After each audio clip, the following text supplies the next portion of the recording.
Hello everyone, welcome to Bong mathematics. আজ আমরা 1999-এর কিছু প্রশ্ন আলোচনা করব। আগের ভিডিওতে আমরা কিছু প্রশ্ন আলোচনা করেছি, আজ তার পর থেকে করব। তো আজ 6 নম্বর প্রশ্ন থেকে স্টার্ট করছি। এখানে যেটা বলেছে, find the equation of the pair of straight lines joining origin to the point of intersection of the following. তার মানে অরিজিনের সাথে আমাদেরকে এই দুটো যে আমাদের কার্ভ দেওয়া আছে তাদের যে পয়েন্ট অফ ইন্টারসেকশন সেটা যদি আমরা যোগ করি তাহলে যে স্ট্রেট লাইন দুটো আমরা পাই তাদের আমাদেরকে ইকুয়েশন ফাইন্ড আউট করতে হবে। তো দেখো আমি এখানে ছবিটা এঁকেছি, সেটা যদি দেখো বুঝতে পারবে। এইটা ধরো স্ট্রেট লাইনটা, আর যেটা দেওয়া আছে সেটা একটা সার্কেল হবে। তো এই সার্কেলটাকে এই স্ট্রেট লাইন দুটো পয়েন্ট এ আর বিতে কাট করেছে, ইন্টারসেক্ট করেছে। তো এই পয়েন্ট অফ ইন্টারসেকশন তার সাথে যদি অরিজিনটাকে আমরা যোগ করি তাহলে দুটো স্ট্রেট লাইন পাচ্ছি, একটা ওএ আর একটা ওবি। তো এদের ইকুয়েশন আমাদেরকে বের করতে হবে।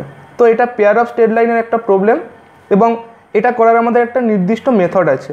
না, যেই সেকেন্ড ডিগ্রি আমাদের ইকুয়েশনটা আছে সেটাকে হোমোজিনিয়াস বানাতে হবে। এখানে সব টার্মের পাওয়ার কিন্তু 2 নেই, যার ফলে আমাদেরকে এর হেল্প নিয়ে এটাকে আমাদেরকে একটা 2 ডিগ্রি হোমোজিনিয়াস ইকুয়েশনে পরিণত করতে হবে। তো আমরা সেটাই লিখেছি, making homogeneous this with the help of this. তাহলে দেখো আমরা কি পাচ্ছি, তাহলে দেখো আমরা এখন এটা পেয়ে যাচ্ছি যে উই গেট করেছি যে 1টা ছিল সেই 1-এর স্থলে আমরা বসিয়েছি 3x + 4y। একইভাবে এখানে 4 × 1 ছিল, 1-এর স্কোয়ার করেছি, তার মানে 3x + 4y হোল স্কোয়ার। তো এখন দেখো এটা গোটাটাই একটা সেকেন্ড ডিগ্রি হোমোজিনিয়াস ইকুয়েশনে পরিণত হয়েছে, এবং এটা রিপ্রেজেন্ট করছে সেই পেয়ার অফ স্ট্রেট লাইন যেটা অরিজিন দিয়ে পাস করে এবং ওই দুটি কার্ভের পয়েন্ট অফ ইন্টারসেকশন দিয়ে যায়। তো এই আমাদের অঙ্কটা হয়ে গেল। পরের অঙ্কটা দেখো, এটাও জিওমেট্রির একটা প্রবলেম, এটা পোলার ইকুয়েশন থেকে একটা প্রবলেম দিয়েছে। Find the point of intersection of 2 tangents at alpha and beta to the conic L/R = 1 + cos θ। অর্থাৎ এই কনিকের ক্ষেত্রে আলফা এবং বিটা এই দুটি পয়েন্টে আমরা যেই ট্যানজেন্ট দুটো ড্র করব তাদের পয়েন্ট অফ ইন্টারসেকশনটা আমাদেরকে ফাইন্ড আউট করতে হবে। তাহলে আমরা এক কাজ করি, এই কনিকের ক্ষেত্রে আমরা জানি যে যে কোনো বিন্দু আলফা এবং বিটা দুটো আছে, দুটো বিন্দু।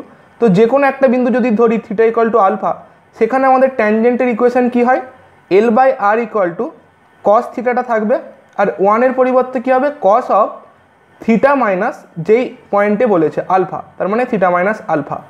একইভাবে দ্বিতীয়টার ক্ষেত্রেও হবে আমাদের L/R = cos θ + cos θ - বিটা। এটা বিটা পয়েন্টে ট্যানজেন্টের ইকুয়েশন, আর এটা আলফা পয়েন্টে।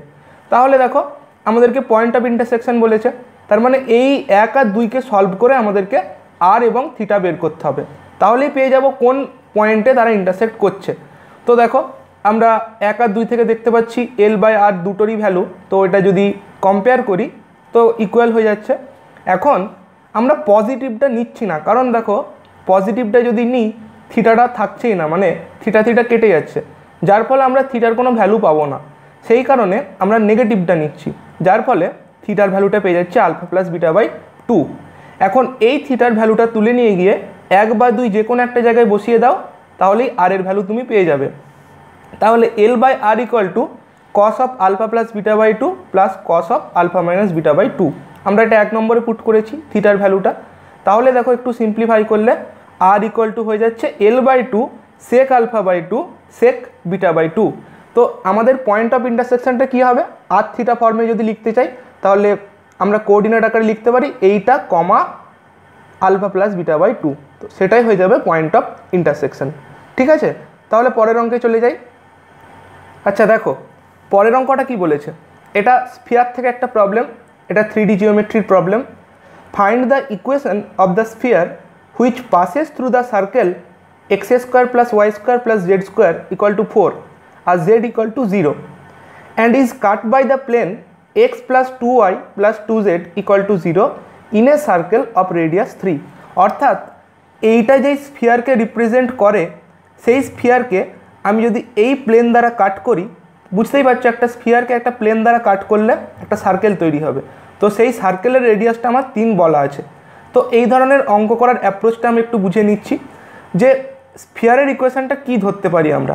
যেহেতু এই সার্কেল দিয়ে পাস করছে স্ফিয়ারটা, ঠিক আছে, তাহলে আমরা স্ফিয়ারের ইকুয়েশন কি ধরতে পারি, এই যেই আমাদের রয়েছে এইটা প্লাস কে ইন্টু জেড, একটা কনস্ট্যান্ট ইন্টু জেড, এইটা আমাদের কিন্তু করার নিয়ম।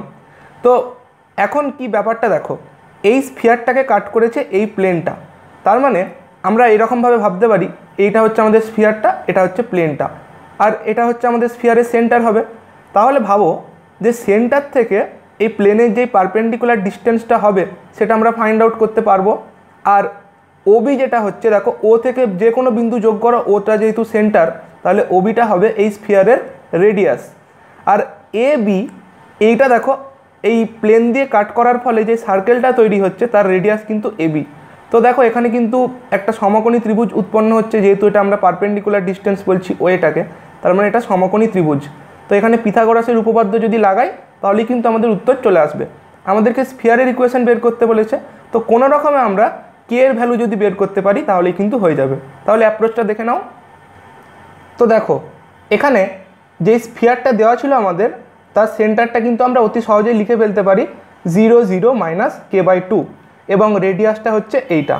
কারণ দেখো একটা স্ফিয়ারের যেই জেনারেল ইকুয়েশনটা আমাদের হয়ে থাকে x² plus y² plus z² plus 2ux 2wy আর 2 ধরো vz প্লাস ধরো আমাদের রয়েছে d ইকুয়ালস টু 0। তো সেই ক্ষেত্রে আমাদের সেন্টারের কোঅর্ডিনেট যেটা হয়ে যায় মাইনাস ইউ কমা মাইনাস ডাব্লু কমা মাইনাস ভি, আর রেডিয়াসটা হয়ে যায় u² w² v² minus D. তো সেই ফর্মুলার সাহায্যেই কিন্তু আমরা এটা করতে পারলাম। তাহলে রেডিয়াসটাও আমরা পেয়ে গেলাম। এখন এই সেন্টার থেকে যেই প্লেনটার কথা আমরা বললাম, এই প্লেনের পারপেন্ডিকুলার ডিস্টেন্স কি হবে, তো আমরা জানি এটা x1 y1 z1, তার থেকে একটা প্লেনের পারপেন্ডিকুলার ডিস্টেন্স কি হয় x1, এখানে y1 বসাবো z1 বসাবো বাই √, x এর কোফিসিয়েন্টের স্কোয়ার, y এর কোফিসিয়েন্টের স্কোয়ার, z এর কোফিসিয়েন্টের স্কোয়ার। তো সেটাই দেখো কাজে লাগিয়েছি। এখানে মড নিয়েছি কারণ ডিস্টেন্স কখনো আমাদের নেগেটিভ হবে না, সেটাকে পজিটিভ বানানোর জন্য আমরা মড নিয়েছি, যার ফলে ডিস্টেন্সটা আমরা কিন্তু পেয়ে গেলাম k/3। এখন দেখো যে ফিগারটা তখন আমরা বলছিলাম সেটা ড্র করেছি। তো মানে এইটা ছিল সেন্টারটা, স্ফিয়ারের সেন্টার, আর এই ছিল আমাদের ওই সার্কেলের রেডিয়াস। তাহলে দেখো এই সমকোণী ত্রিভুজ থেকে কি বলতে পারি, OA² plus AB² equal to OB², যার ফলে আমরা এটা লিখতে পারলাম। এখন এটাকে সিম্পলিফাই করলেই কে এর ভ্যালু আমরা পেয়ে যাচ্ছি +-6। তো এই কে এর ভ্যালুটা তুলে নিয়ে গিয়ে আমরা যদি 1 নম্বরে বসিয়ে দিই তাহলেই কিন্তু আমাদের যেই স্ফিয়ারটা ইকুয়েশন চেয়েছিল সেটা কিন্তু আমরা পেয়ে যাচ্ছি। ঠিক আছে, দেখো পরের অঙ্কটাই চলে যাচ্ছি। এটা সিকোয়েন্স থেকে একটা প্রবলেম দিয়েছে। কি বলেছে, এই সিকোয়েন্সটা 1 + 1/n হোল টু দি পাওয়ারে n+1, এটা নন ইনক্রিজিং অর্থাৎ ডিক্রিজিং দেখাতে হবে ফর n গ্রেটার দ্যান 1, আর ফাইন্ড করতে হবে এর লিমিটটা। তো দেখো এর অ্যাপ্রোচটা কীরকম, আমাদের মনোটনিক্যালি ডিক্রিজিং বা ডিক্রিজিং দেখাতে গেলে কি করতে হয় না, un+1 লেস দ্যান un দেখাতে হবে। অর্থাৎ un যদি সিকোয়েন্সটা হয়, যত n এর মান বাড়বে সেটা ক্রমশ কমতে থাকবে, মানে এরকম ব্যাপারটা হবে। দেখো এইখানে কিন্তু nটা বাড়ছে কিন্তু ভ্যালুটা আস্তে আস্তে কমছে, যার ফলে এই ধরনের কার্ভ হচ্ছে মনোটনিক্যালি ডিক্রিজিং।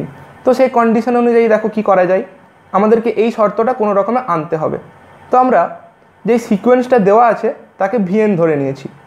এখন আমরা n+2 সংখ্যক টার্ম কনসিডার করব, যার মধ্যে n+1 সংখ্যক টার্ম কি নিয়েছি আমি, এইগুলো নিয়েছি আমি n+1 সংখ্যক, আর 1 নিয়েছি আমি। তাহলে দেখো এখানে n+1 সংখ্যক আর এখানে 1 রয়েছে, মানে n+2 সংখ্যক টার্ম কিন্তু আমি কনসিডার করছি। এখন আমরা যদি am গ্রেটার দ্যান gm কাজে লাগাই, অর্থাৎ arithmetic mean greater than geometric mean, তাহলে কি পাবো, দেখো এইখানে কতগুলো বস্তু আছে, n+1 সংখ্যক এইটা প্লাস 1 নিয়েছি ডিভাইডেড বাই টোটাল কতগুলো, টোটাল n+2, এটা অ্যারিথমেটিক মিন হয়ে গেল। গ্রেটার দ্যান এইটা আমাদের কি হবে, এটা আমরা লিখতে পারি হোল টু দি পাওয়ারে n+1, কারণ এইটা কতগুলো আছে n+1 সংখ্যক, তার মানে গুণ করে করে গেলে আলটিমেটলি এটার পাওয়ারে চলে আসবে n+1। এইটার হোল পাওয়ারে কি যাবে, এটার হোল পাওয়ারে যাবে 1 / যতগুলো টার্ম আমরা নিয়েছি, অর্থাৎ ভেতরে থাকবে এলিমেন্টগুলোর গুণফল আর বাইরে থাকবে 1 / যতগুলো টোটাল টার্ম আমি কনসিডার করেছি। তো দেখো এইভাবে লিখতে পারি, এটাকে যদি একটু সিম্পলিফাই করি, দেখো কি হয়েছে, এই দিকটা এরকম হয়ে গেল। এখন এটাকে যদি আমরা উল্টে ফেলি, তার মানে কি হয়ে যাচ্ছে, এই বস্তুটা উল্টে ফেললে গ্রেটার দেন এই বস্তুটা হয়ে যাচ্ছে। এটাকে একটু সিম্পলিফাই করো, তাহলেই দেখতে পেয়ে যাচ্ছ, দেখো vn greater than vn plus 1 for n greater than 1। দেখো এরপরে কি করব, দেখো তার মানে কিন্তু আমাদের কি প্রমাণ হয়ে গেল, যে vnটা হচ্ছে আমাদের একটা মনোটোনিক্যালি ডিক্রিজিং সিকোয়েন্স। এখন আমরা লিমিটটা ক্যালকুলেট করতে চাইছি, অর্থাৎ limit n tends to infinity vn। তো যেটা দেওয়া আছে লিখলাম। এখন এটাকে দুটো পার্টে ব্রেক করে দিয়েছি, তো এই পার্টটা আর এই পার্টটা। তো এইটারও আলাদা প্রমাণ আছে, কিন্তু আমরা জাস্ট সেখানে এই অঙ্কের ক্ষেত্রে ওটার অ্যাপ্লিকেশনটা কাজে লাগাবো, যে এই লিমিটটা আমরা জানি ই হয়, আর এটা দেখতেই পাচ্ছি n টেন্ডিং টু ইনফিনিটি হলে এই পোর্শনটা চলে যাচ্ছে, 1 পড়ে থাকছে, তার মানে ই ইন্টু 1 অর্থাৎ ই। তো আমাদের উত্তরটা কিন্তু বেরিয়ে গেল যে ওই সিকোয়েন্সের লিমিটটা কি হবে। লাস্ট প্রবলেম আমাদের এই ভিডিওতে কি বলেছে, এটা ইউনিফর্ম কন্টিনিউটি থেকে দিয়েছে। Prove that sin x is uniformly continuous on closed interval 0 open interval infinity. ঠিক আছে, তো কি করে করব, প্রথমে ইউনিফর্ম কন্টিনিউটি সংজ্ঞাটা একটু মনে করে নিই। আমরা একটা ফাংশন এফকে বলবো ইউনিফর্মলি কন্টিনিউয়াস অন যদি এস যদি তার ডোমেন হয়। তো ডোমেন থেকে আমরা দুটো বিন্দু নেব, x1 x2 দিয়ে আমরা যদি এই কন্ডিশনটা দেখাতে পারি যে x2 minus x1 less than delta, সেটা যদি ইমপ্লাই করে F of x2 minus f of x1 less than epsilon, তাহলেই কিন্তু ইউনিফর্মলি কন্টিনিউয়াস হয়ে যায় ফাংশনটা। ঠিক আছে, এফ ফাংশনটা। তো আমরা এখন তাই করছি, ধরে নিচ্ছি যে এপসাইলন গ্রেটার দ্যান 0 আমাদের দেওয়া রয়েছে, এবং এক্স আর ওয়াই এইটাই ডোমেন আমাদের। তো ডোমেন থেকে দুটো বিন্দু নিচ্ছি, একটা এক্স নিচ্ছি, একটা ওয়াই নিচ্ছি, এবং এই কন্ডিশনটা কাজে লাগাচ্ছি, f of x2 minus f of x1 অর্থাৎ f of x minus f of y তার মড। এখন sine A minus sine B সূত্রটা কাজে লাগিয়েছি, এটা পেলাম। এখন দেখো আমরা দুটো ইনইকুয়ালিটি জানি, যে সাইন থিটা তার modulus always less than equal to থিটার মডিউলাস, আর কস থিটার মডিউলাস তো সবসময় 1 থেকে ছোট বা সমান হয় ফর অল থিটা। তাহলে দেখো এখানে কি লিখতে পারি, এইটা মনে মনে থিটা ভাবো, তাহলে লেস দ্যান ইকুয়াল টু এই কোয়ান্টিটিটা, আর যেহেতু কসটা লেস দ্যান ইকুয়াল টু 1 হচ্ছে, যার ফলে আমরা এরকম লিখতে পারি। তো এর ভ্যালুটা হয়ে গেল mod of x minus y, which is less than epsilon আমরা ধরছি। কখন হবে এটা লেস দ্যান এপসাইলন, যখন এই বস্তুটা লেস দ্যান এপসাইলন হবে। এখন ডেল্টাটা তো আরবিট্রারি, তো আমরা ডেল্টার ভ্যালু যা খুশি চুজ করতে পারি। তো ডেল্টাটা নিলাম আমরা এপসাইলনের সাথে ইকুয়াল। তো দেখো আমাদের কিন্তু কন্ডিশনটা চলে এলো যে sine x minus sine y less than epsilon whenever mod of x minus y less than delta, কারণ এপসাইলনের স্থলে ডেল্টা বসালাম, যার ফলে সংজ্ঞাটা ফুলফিল হলো। সেখান থেকেই বলতে পারি যে sine x is uniformly continuous on closed interval 0 infinity. ঠিক আছে, তো এই অঙ্কের সাথে আমরা এই ভিডিওটা শেষ করছি। পরবর্তী সময়ে আমরা আরও প্রশ্নের উত্তর নিয়ে চলে আসবো। Thanks for watching.